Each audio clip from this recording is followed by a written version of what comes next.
What's up?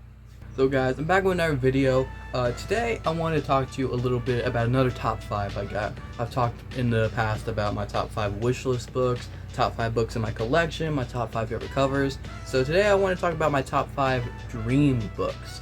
Now, what do I mean by dream books? Dream books to me are type of books that are so unobtainable, and it would take you so long and so many years to get a book like that. That it is like a dream come true to get that book. A good example would be like a Superman 1 or a Detective Comics 27, something like that, right? So yeah, here's my personal top 5 dream books. So let's get to it. Before we get into the list though, make sure you are subscribed to the channel. It would mean the world to me. We're going at a pretty good rate right now. We're like just growing by every day. It means a lot to me, but there's still like 75% of the people that regularly watch my content that are not subscribed. So if y'all guys could subscribe to me if you're not already, that would be in line. Like genuinely, that would mean the world to me. So guys, my first book here, and this is my all-time dream book. When you like a character, a certain character, there is a certain book pertaining to them that is very expensive. If you're a Spider-Man person, you want an Amazing Fantasy 15. If you like the Hulk, then you want a Hulk 1. If you like Iron Man, then you want a Tales to Suspense 39. I think that's it. 39 or 29. So me, I'm a really big Green Lantern fan. So obviously my big book is Showcase number 22 right here. And honestly, you can pick either Showcase 22, 23, or 24. Any like early Hal Jordan appearance, that's my jam. It would be a dream come true to get one of those one day, especially Showcase 22. First appearance of the Silver Age Green Lantern Hal Jordan. That's a dream book right there. That book costs thousands of dollars at a low grade.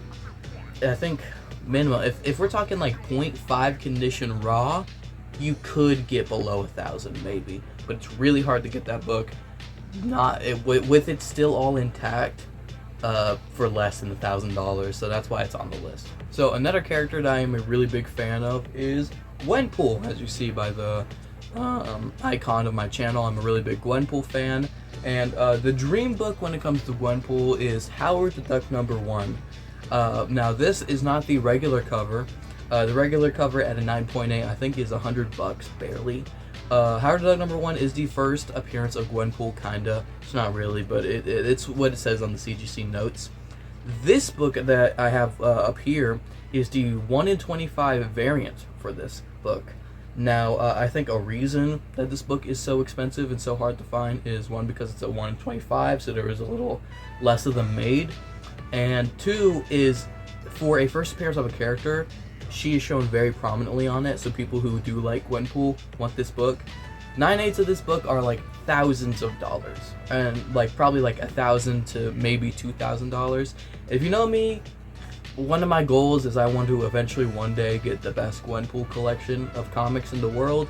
So for me, I would have to have that book in a 9.8, which is well over $1,000.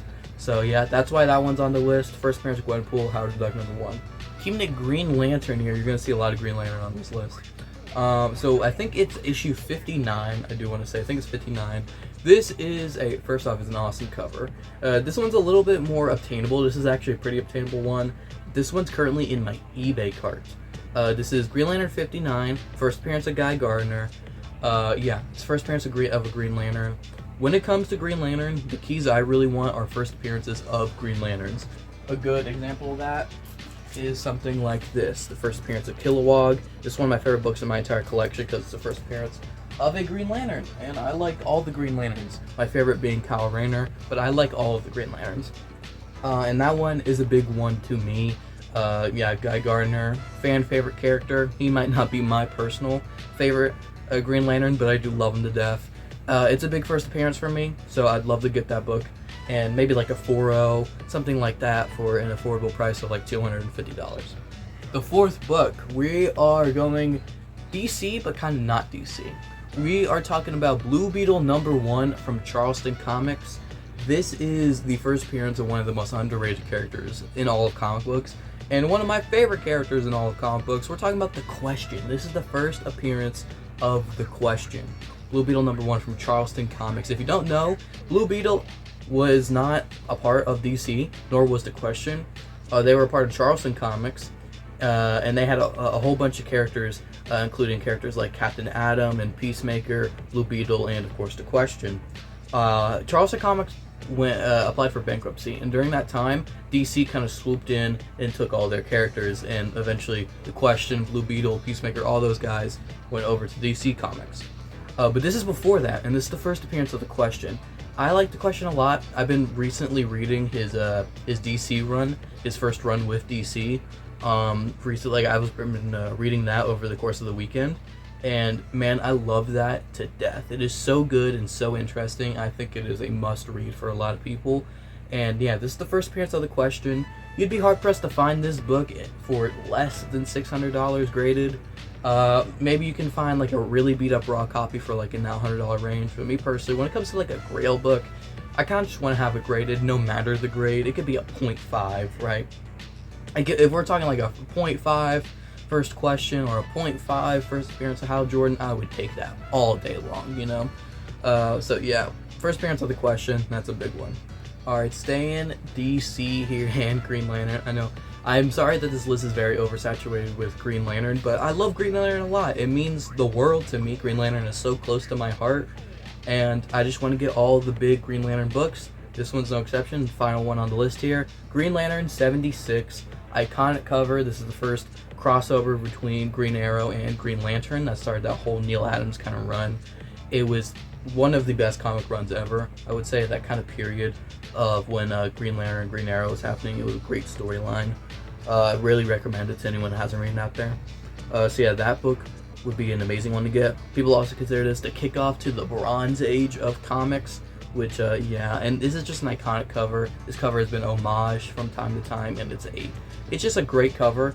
I really like Green Lantern covers too. This one is hella green, obviously, as you can see. And yeah, this would be genuinely also a dream book to me to get. And yeah, that's kind of the list, guys. Sorry with all the Green Lantern that was going on. I like Green Lantern, what can I say?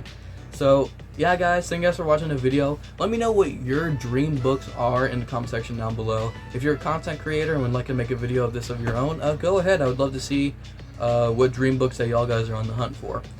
So yeah, this has been Obito, guys. See ya.